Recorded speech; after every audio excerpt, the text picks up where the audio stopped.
শিক্ষার্থী বন্ধুরা, সবার প্রতি রইল শুভকামনা। আশা করি সবাই ভালো আছো। দেখো, অধ্যায় 11 অনুশীলনী 11.2 ষষ্ঠ ক্লাস। আমি তোমাদের গত ক্লাসে 20 পর্যন্ত করিয়েছি, আজকে 21টা করাচ্ছি। দেখো বন্ধুরা, তোমাদের ভিতরে একটা জিনিস লক্ষ্য করি যে অনুশীলনের অঙ্কগুলি করাইলে তোমরা কম দেখো, কিন্তু আসলে অনুশীলনী অঙ্কের ভিতরেই তোমার বেসিক জিনিসটা লুকায় আছে। দেখো বন্ধুরা, বলছে এখানে 21 নম্বর, এটা কি বলছে, একটি জমির ক্ষেত্রফল হলো 432 মিটার। ওই জমির দৈর্ঘ্য ও প্রস্থের সঙ্গে অপর একটি জমির দৈর্ঘ্য ও প্রস্থের অনুপাত। আসলে এই জায়গাটা একটু ভাষাগত বইয়ের ত্রুটি আছে, থাকার কথা ছিল ওই জমির দৈর্ঘ্য ও অপর জমির দৈর্ঘ্যের অনুপাত 3:4 এবং ওই জমির প্রস্থ অপর জমির প্রস্থের অনুপাত 2:5। এরকম থাকলে জিনিসটা ক্লিয়ার হতো। একটু ভাষাগত সমস্যা। তাহলে এখানে প্রথম অনুপাতটি দুই জমির দৈর্ঘ্যের অনুপাত এবং দ্বিতীয় অনুপাতটি দুই জমির প্রস্থের অনুপাত। তাহলে দেখো, প্রথম অনুপাতটি কত, 3:4। তাহলে ধরি আনুপাতিক সহগ হলো x, অতএব প্রথম জমির দৈর্ঘ্য 3x এবং দ্বিতীয় জমির দৈর্ঘ্য হলো 4x। আবার দেখো, দ্বিতীয় অনুপাতটি হলো 2:5। তাহলে ধরি আনুপাতিক সহগ হলো y, তাহলে প্রথম জমির প্রস্থ 2y এবং দ্বিতীয় জমির প্রস্থ হলো 5y। দ্বিতীয় জমি বলতে এখানে অপর জমি বোঝাচ্ছে। তাহলে প্রশ্ন মতে দেখো, প্রথম জমির ক্ষেত্রফল দেওয়া আছে 3x × 2y is equal to 432, বা xy is equal to 432 divided by 6 is equal to 72। তাহলে দ্বিতীয় বা অপর জমির ক্ষেত্রফল হলো কত, দৈর্ঘ্য গুণ প্রস্থ। এই দেখো বন্ধুরা, দৈর্ঘ্য এত আর প্রস্থ হলো 5y। এই দেখো 5y, তাহলে 4×5 20 xy। xy এর মানটা এখানে দেখো কত আছে, 72। এই 72টা দিয়ে দিলাম, গুণ করলে হলো 1440 বর্গমিটার। অতএব অপর জমির ক্ষেত্রফল হলো 1440 বর্গমিটার। আচ্ছা দেখো বন্ধুরা, আমাদের এই প্রশ্নটা বুঝতে তেমন একটা কোনো সমস্যা হবে বলে মনে হয় না। তোমরা বুঝবে, অনুশীলন করবে, দেখবা ক্লিয়ার হয়ে গেছে। পরের অঙ্কটা দেখো, দ্যাট ইজ 22 নম্বরের অঙ্কটার দিকে আমরা একটু দৃষ্টিপাত করি। দেখো, আমরা এখানে এটা মুছে ফেলি। তাহলে 22 নম্বরের অঙ্কটা কি বলছে সেদিকে একটু সবাই দেখো।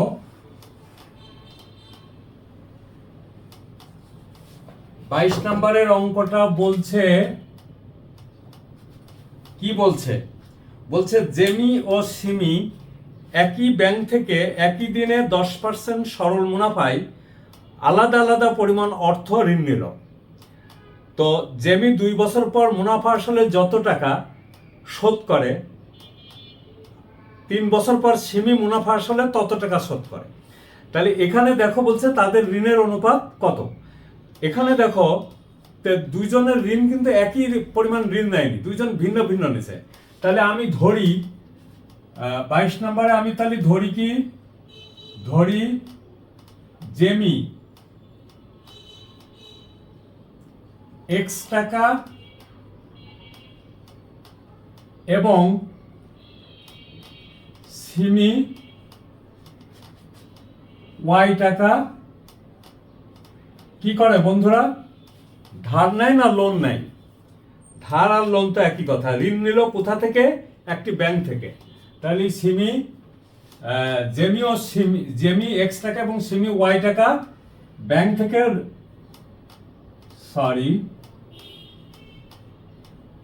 ব্যাংক থেকে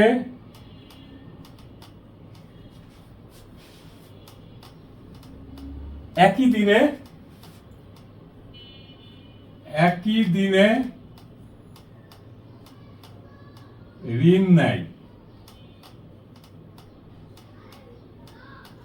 আচ্ছা দেখো বন্ধুরা, তাহলে এখানে এই যে টাকাটা ঋণ নিল এটার উপরেই তো সুদ নির্ভর করবে। তাহলে আমরা এখানে কি বলছে যে এখানে বলছে 10% সরল মুনাফায়। তাহলে দেখো মুনাফার হার কত জেমির ক্ষেত্রে। প্রথম আমরা জেমির ক্ষেত্রটা বের করে নিই।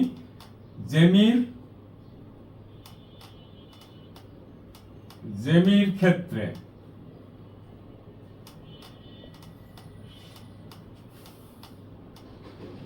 মুনাফার হার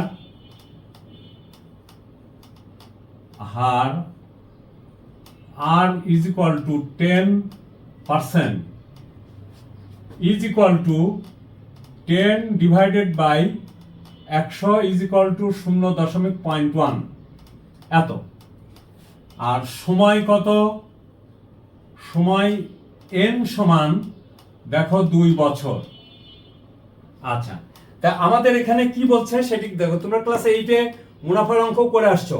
তাহলে এখানে দেখো কি বলছে, 2 বছর পর মুনাফা আসলে 2 বছর পর জমির মুনাফা আসল, 2 বছর পর জমির মুনাফা আসল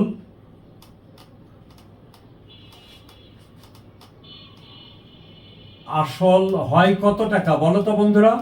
মুনাফা আসল সমান, দেখো মুনাফা সমান কত? আই সমান PNR।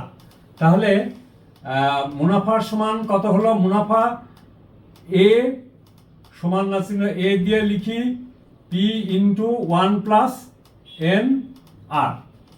এটা হলো মুনাফা আসল, পিটা হলো মূলধন, দ্যাট ইজ X টাকা, সমান হলো কত? X ইন্টু 1 প্লাস N সমান হলো 2 আর R সমান হলো 0.1। দিস ইজ ইকুয়াল টু কত হয় দেখো তো বন্ধুরা? 1.2x টাকা। আচ্ছা, 3 বছর পর সিমির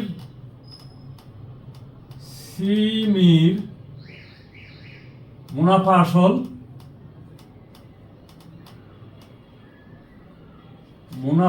আসল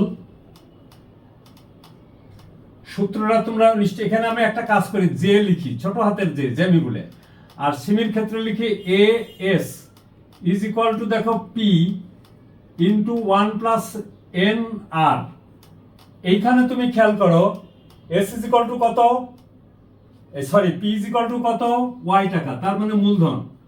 1 ইন্টু N সমান কত? এই দেখো 3 বছর পর, তার মানে N ইজ ইকুয়াল টু সময় 3 আর R সমান কত? R সমানে যে মুনাফার হার একই 0.1। This is equal two 1.3y এত টাকা। এখন তোমরা লক্ষ্য করো যে আমাদের এখানে কি বলছে সেটা আগে পড়ো। বলা হচ্ছে যে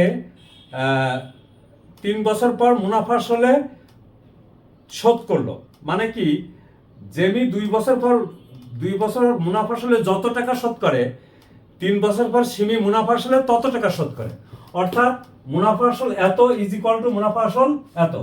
অতএব প্রশ্ন মতে কত হয় দেখো তো? 1.2x is equal two 1.3y বা x ডিভাইডেড ভাগ y ইজ ইকুয়াল টু 1.3 ভাগ হলো 1.2। This is equal two 13:2। তাহলে আগে কাটটা আসলো, আগে জেমিটটা, তারপরে আসলো কাটটা সিমিটটা। আমাদের এখানে আগে কাটটা লেখা আছে দেখো তো, জেমি তাদের, হ্যাঁ ঠিকই আছে। তাহলে তাদের ঋণের অনুপাত কত, নাকি তাদের ঋণের অনুপাত, অতএব তাদের ঋণের অনুপাত, অতএব তাদের ঋণের অনুপাত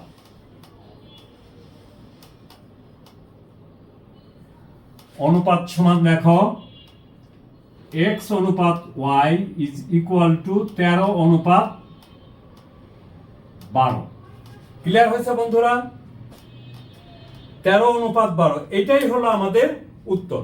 তাহলে অঙ্কটা কি আসলে খুব জটিল লাগলো বন্ধুরা? এবং দেখো আসলে অঙ্কটা তত জটিল না, তুমি যদি বোঝো তাহলে অঙ্কটা যথেষ্ট সহজ আছে বলে আমার ধারণা। তাহলে তোমরা বুঝবে এবং অনুশীলন করবে, অনুশীলন করার বিকল্প কিছু নাই বন্ধুরা। তাহলে দেখো তোমরা যে কাজটা করবে, কি করবে, প্রথমে বুঝবে, দেন অনুশীলন করবে, এবং ভিডিওটা যখন দেখবে তখন টেনে টেনে দেখো না, পুরাটা একবারে দেখো এবং সহপাঠীদের সাথে শেয়ার করো। তাহলে দেখবা তোমার ভিতরে যতটুকু গ্যাপ আছে ওটুকু পূর্ণ হয়ে যাবে। সবাই ভালো থাকো ও সুস্থ থাকো। থ্যাংক ইউ বন্ধুরা।